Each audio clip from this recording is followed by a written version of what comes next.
Entendes o que estás lendo? O podcast que te leva através das páginas da Bíblia, livro por livro, capítulo por capítulo. Uma exposição bíblica emocionante. Aperte os cintos e embarque comigo nesta viagem.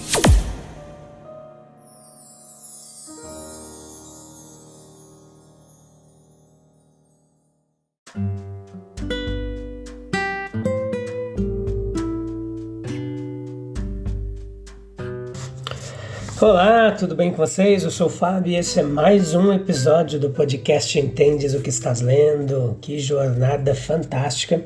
Estamos chegando ao finalzinho da sexta temporada. Hoje vamos ver Marcos capítulo 16, a parte 3, episódio de número 504.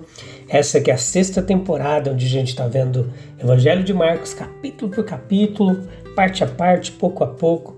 A gente está aprendendo cada detalhe desse livro fantástico que fala das parábolas, dos milagres, da vida, morte e ressurreição de Jesus de Nazaré. Vamos lá? Vocês estão prontos? Então leia aí o capítulo 16, depois vem pra cá, convida mais gente e vamos junto, que a gente está terminando essa temporada e na sétima temporada a gente vai lá pro livro de Números aprender bastante coisa sobre como acontecia aqueles censos ali de Israel, qual que era o propósito de tudo isso, qual o aprendizado que tiramos ali daquele livro do Antigo Testamento. Então veja que no versículo 3 e 4, capítulo 16, nós notamos aqui que o dia estava amanhecendo em Jerusalém, quando as mulheres viram essa estranha visão. O dia também estava raiando em seus corações, pois lenta e seguramente a escuridão da dúvida, da dor, estava se esvaindo. E o dia amanheceu em todo o mundo e em todas as eras futuras da história da humanidade, pois o sol da justiça havia nascido, trazendo vida e imortalidade à luz. Nenhum dos 3 dias da história humana foi tão importante como estes de que fala o contexto aqui que nós lemos, pois foi neles que o grande conflito entre a morte e a vida foi travado e vencido para sempre pelo capitão da nossa salvação. A ressurreição de Jesus Cristo, meus queridos, ela foi colocada corajosamente na vanguarda do ensino apostólico. De todos os milagres, este era o maior. De todas as evidências do sobrenatural, esta era a mais importante. Em quase todos, aqui, tudo que é registrado aqui, as cartas existentes, os livros bíblicos, isso é insistido como fato fundamental da fé cristã, de fato.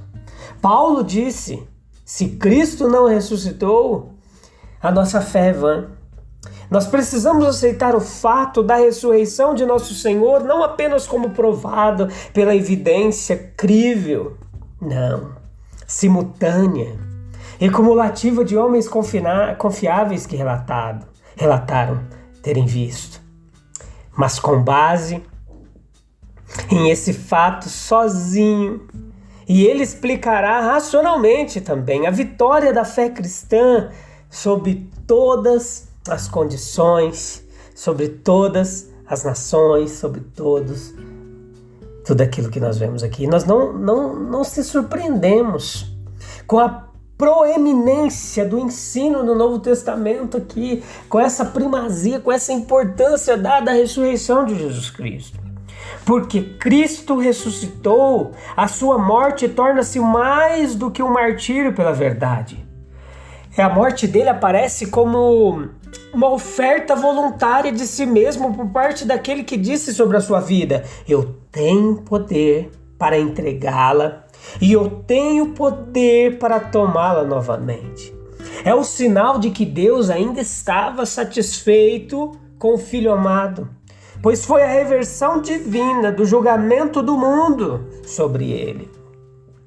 É uma prova que o mesmo Jesus que uma vez andou neste mundo cansado ainda vive, com antiga simpatia e poder para ajudar, cumprindo sua promessa, quando ele disse: olha, eu estarei sempre com vocês até o fim do mundo.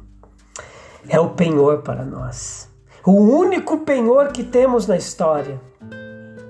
de que as esplêndidas declarações de Paulo sobre a ressurreição dos santos terão seu cumprimento. Para os remidos, assim como para o Senhor, mãos celestiais rolaram a pedra que outrora selava a sepultura. A vitória de Cristo na manhã da ressurreição, ela foi dramaticamente completa em seus mínimos detalhes. Nisso nós vemos uma sugestão do caráter absoluto de seu triunfo sobre seus inimigos. Os gentios zombaram dele e o crucificaram. Os judeus haviam cumprido seu propósito contra ele. O selo do sinédrio foi quebrado. A morte se apoderou dele. Alguns gritaram: ele mesmo não pode salvar nem a si mesmo. Mas o Filho de Deus, não era possível que ele fosse detido pela morte. A sepultura havia se fechado sobre ele, mas ele passou por seus portais sem resistência, do mesmo jeito que Sansão saiu da cidade de Gaza, carregando em seus ombros os seus portões de latão e barra de ferro. Ele deve reinar até que tenha colocado todos os inimigos debaixo de seus pés. A vitória sobre este será dele, não nossa. Aos olhos da fé, o rolar da pedra parece ser o afrouxamento da pedra angular na grande fortaleza do pecado, da morte, da qual por fim não ficará pedra sobre pedra. Era bastante natural que essas mulheres aqui, elas dissessem entre si: quem nos removerá a pedra do sepulcro? Quem removerá a pedra que está na porta do sepulcro? Era a indagação, era a pergunta. Por um momento, parecia que todo o seu trabalho de amor na preparação de especiarias seria jogado fora. Que o último eterno ministério deveria ser abandonado. Mas enquanto elas avançavam, tremendo, mas esperando, elas descobriram que a dificuldade que temiam havia desaparecido por completo. Deus havia feito por elas o que elas mesmas não poderiam ter feito por si mesmas. Anota aí. Deus havia feito por elas o que elas não poderiam ter feito por si mesmas. Muitas vezes, meus queridos, nós nos desencorajamos, pensando em dificuldades futuras, até que elas se agigantam tanto em nossa imaginação que nos afastamos do caminho da fé e da esperança, do dever. É assim com nossas ansiedades sobre coisas temporais, passageiras, mas seja o que for que esteja no nosso futuro, nós vamos prosseguir com firmeza, confiança, e pouco a pouco nós faremos da dificuldade vencida um Ebenezer, que testemunhará a outros o fato de que até aqui o Senhor nos ajudou. Portanto, continuemos também a tentar nosso trabalho designado para Deus, e as dificuldades que são intransponíveis para nós serão removidas por mãos mais poderosas que as nossas. O Evangelho é a palavra do Senhor ressuscitado que ascendeu aos céus. Isso é o Evangelho. No versículo 19 e 20, nós temos as palavras aqui no final do relato de Marcos que dão a grande sequência da manifestação de nosso Senhor. A ascensão dele foi resultado divinamente necessário da ressurreição. O Evangelho é o fruto necessário do lado humano da experiência produzida no coração dos discípulos por sua obra e vida. Tal série de eventos não poderia terminar em silêncio. Assim como na vida, também na morte, ressurreição e exaltação, Jesus Cristo não podia ficar escondido. A pregação do Evangelho é um resultado, portanto, de um comando expresso e de um impulso interior. Os dois versículos estão em sequência com o relato anterior e um com o outro, logicamente, espiritualmente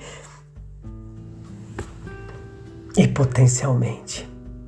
O ponto em que começa a pregação do Evangelho é na retirada final de Jesus e exaltação de Jesus. As várias partes dele são evidentemente conectadas e se interpretam mutuamente. As questões transcendentes finais da disputa de Cristo com o pecado e a morte são cada uma representativas, interpretativas do que as precedeu e conduziu a elas.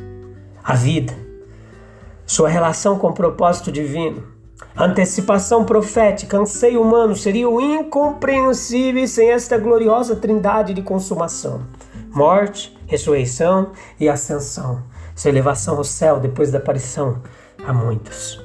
Isso vai representar o poder de uma obra de expiação consumada, uma vitória sobre a morte, o inferno e uma humanidade exaltada e glorificada. Ele está investido do poder divino e autoridade no universo de Deus. Se existe algum lugar com a mão direita de Deus, pode ser uma questão curiosa, que existe um estado que tal frase descreve, é uma questão de revelação e experiência espiritual. A ascensão de Jesus ao céu, este é o verdadeiro objetivo, esta é a última esperança. A casa do cansado está na casa do meu Pai. O resto do mundo está no céu. Agora a vida é uma peregrinação. Os homens procuram um país melhor, isto é, celestial. E Deus preparou para eles uma cidade. A vida típica é perfeita, o ciclo está completo. Ele desceu do céu, ele ascendeu para onde estava antes de descer do céu. E assim é com as revelações das Escrituras Sagradas. Eles começam em um paraíso terrestre e terminam em um celestial. Essa é a esperança estimada de todos os cristãos. Nós devemos considerar a ascensão de Jesus em sua própria vida, na vida e na esperança de seus discípulos e no aspecto da vida humana geral. A posição que ele assumiu entre os homens como Filho de Deus, como Salvador do mundo, como juiz das ações humanas, o chamado que ele dirigiu aos homens para acreditar nele, aceitar seus ensinamentos como autoridade suprema, confiar nele para a salvação e a vida eterna, e as grandes promessas que ele estendeu aos homens, todos precisavam de uma demonstração de sua validade.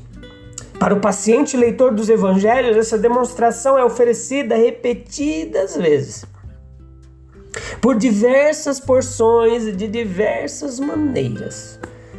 Mas a todos faltaria sua afirmação culminante se Jesus tivesse permanecido acorrentado pela morte, ou se não tivesse subido ao alto.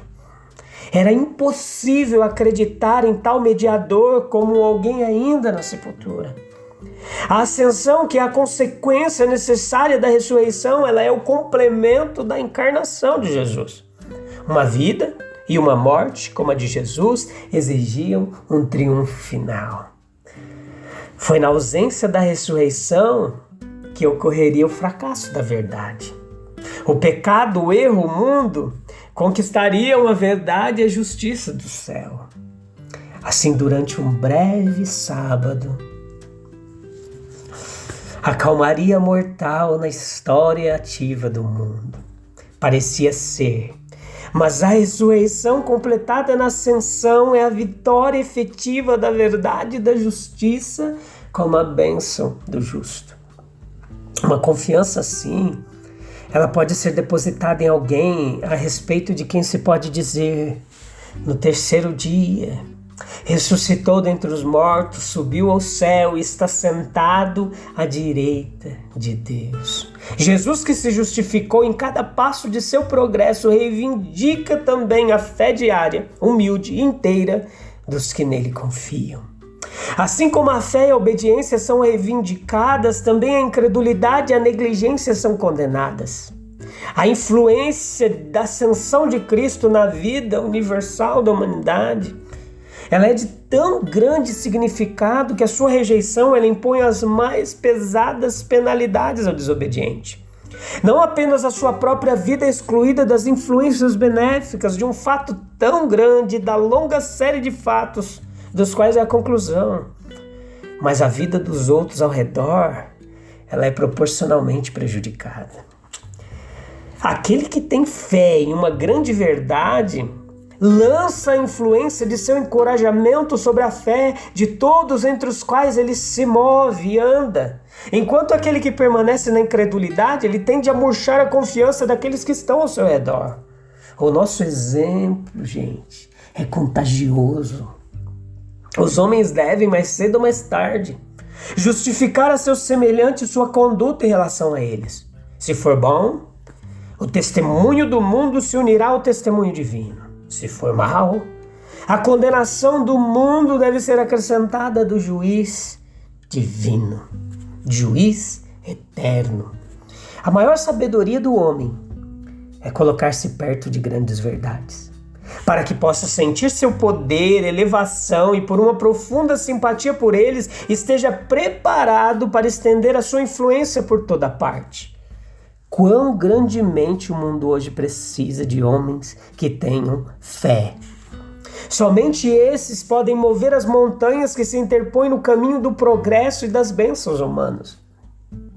Nenhuma verdade, ela tem igual poder para elevação, enobrecimento, apaziguamento, satisfação, a glorificação da vida humana como aqueles que, começando com a encarnação, terminam com a ascensão ao céu do Senhor Jesus Cristo. A quem seja glória, domínio, para todo sempre. Amém. Eu te encontro no próximo e último episódio do Evangelho de Marcos, o capítulo 16, para a gente finalizar essa temporada, tá bom? A gente se vê lá, um abraço. Deus abençoe, continue abençoando a nós todos. Tchau, tchau.